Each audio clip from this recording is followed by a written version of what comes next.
Halo semuanya, terima kasih atas waktunya. Jadi di sini kami dari kelompok 1 akan mempresentasikan proyek yang telah kami buat, yaitu Cake Channel Dessert. Namun sebelum itu ada baiknya kita untuk memperkenalkan diri terlebih dahulu. Perkenalkan, saya Nika Dadis Kaulia Putri, absen 25.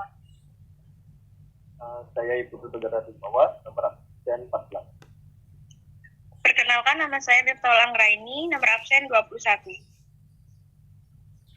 Perkenalkan, nama saya Niputu Sonia, nomor absen 34. Perkenalkan, nama saya Nilu Yulianti, nomor absen 29. Perkenalkan, nama saya Niputu Sekali Wijayanti, nomor absen 32. Baik, kita mulai dari materi pertama, yaitu latar belakang.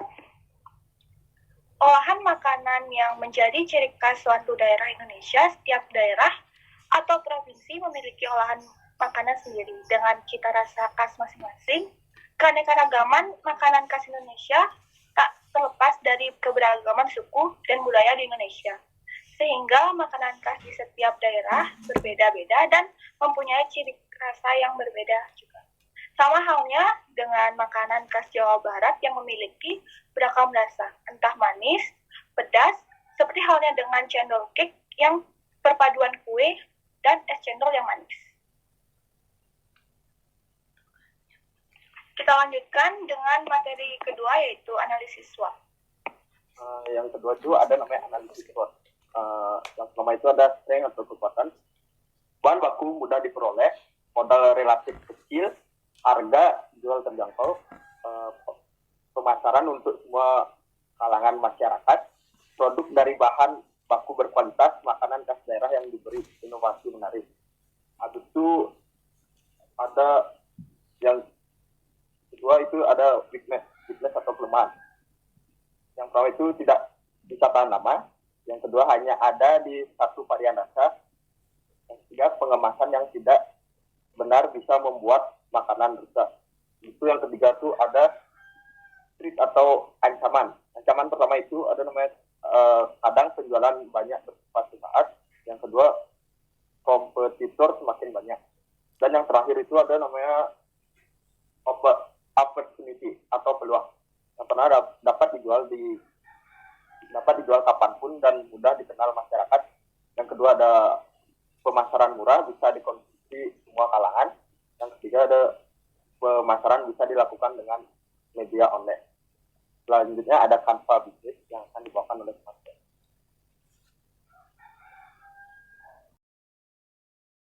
Baik, selanjutnya itu ada Canva Business. Yang pertama itu ada Key Activity.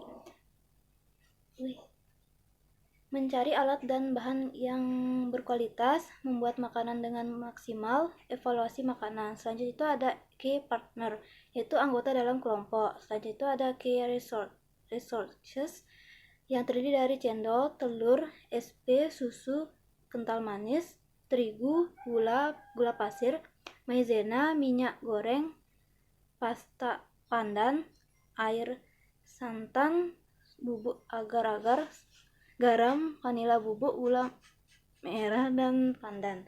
Selanjutnya ada value proposition, yaitu menciptakan makanan estetika.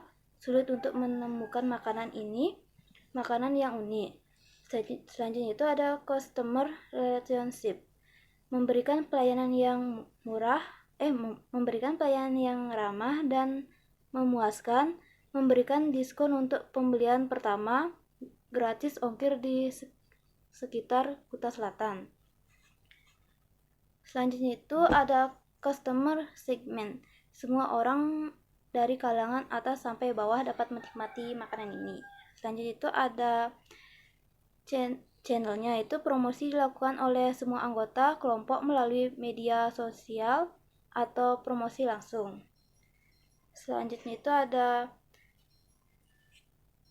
cost structure, biaya perlengkapan bahan-bahan, biaya transportasi untuk membeli atau memasarkan bahan, biaya promosi. Selanjutnya itu ada revenue statement dari hasil penjualan produk. Oke, selanjutnya itu akan dijelaskan oleh teman saya.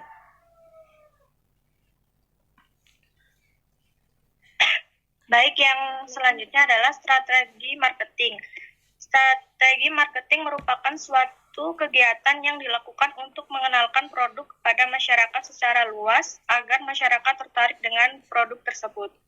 Pre-tester atau strategi pertama untuk pemasaran adalah dengan membagikan free tester kepada calon pelanggan yang menjadi target bisnis atau pembeli. Cara ini dapat membuat calon pelanggan menjadi yakin akan rasa dan kualitas produk. Free tester dapat dimulai dari lingkungan sekitar seperti teman atau saudara. Yang kedua ada sosial media. Pesatnya kecanggihan teknologi saat ini dapat dijadikan sebagai sarana promosi. Biasanya cara ini disebut digital marketing. Kita dapat membuat konten-konten menarik untuk menarik perhatian calon pelanggan. Media sosial dibagi ada 4, WhatsApp, Twitter, Instagram, dan TikTok. Ada juga menawarkan diskon. Strategi ketiga adalah dengan menawarkan diskon. Dapat memikat perhatian pelanggan serta dapat mendorong pelanggan untuk memanfaatkan diskon yang berlaku. Baik, selanjutnya akan dijelaskan oleh teman saya.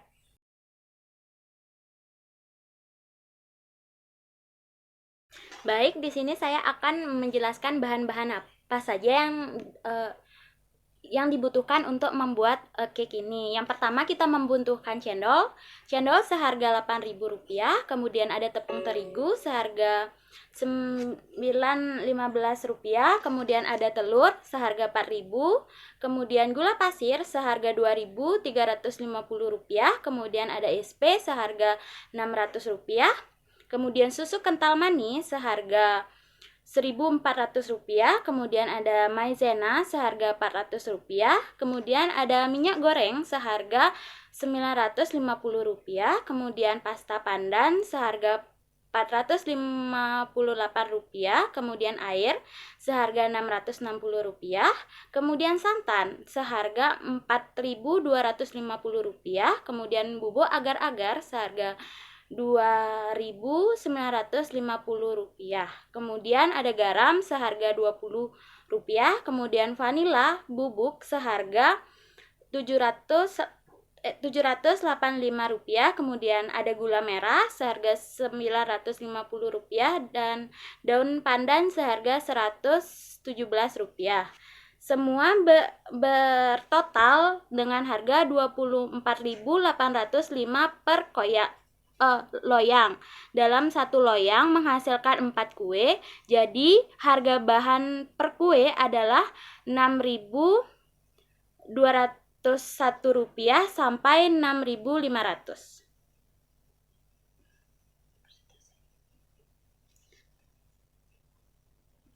Presentasi akan dilanjutkan oleh teman saya.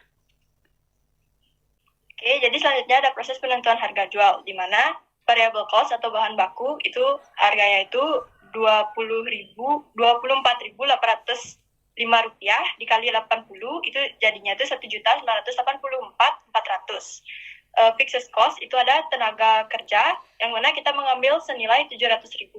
Jadi variable cost ditambah dengan fixed cost itu sejumlah Rp2.684.400. Jadi total biaya dibagi dengan jumlah unit per bulan. Jadi total biayanya itu secara keseluruhan itu ada Rp2.684.400. Dibagi dengan jumlah unit per bulan yaitu 320, itu menjadi berarti harga satuannya itu adalah 8.400. Nah, anggota kami itu sepakat untuk mengambil keuntungan sebesar 1.600. Jadi harga jual untuk satu produk adalah 10.000. Selanjutnya ada break even point, di mana biaya tetap itu sebesar 700.000, biaya variabel per unit sebesar 6.500. Jadi biaya harga jual produk per unit itu sebesar 10.000. Jadi kita menghitung dari BEP unit. BEP unit itu rumusnya adalah biaya tetap dibagi dengan harga jual per unit dikurang biaya variabel per unit. Jadi hasilnya adalah 200 per unit. Jadi agar dapat mencapai BEP, kelompok kami harus memproduksi sebanyak 200 unit per produk.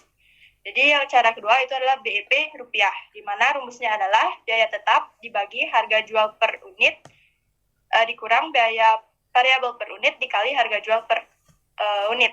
Jadi agar mencapai BEP rupiah, kelompok kami harus dapat mencapai penjualan sebesar 2 juta. Nah, dokumentasi dari pengerjaan proyek kelompok kami. Baik, terima kasih atas waktunya. Mohon maaf jika ada kata yang kurang berkenan dari kami. Saya tutup dengan para nama Santi. Om Santi, Santi, Santi.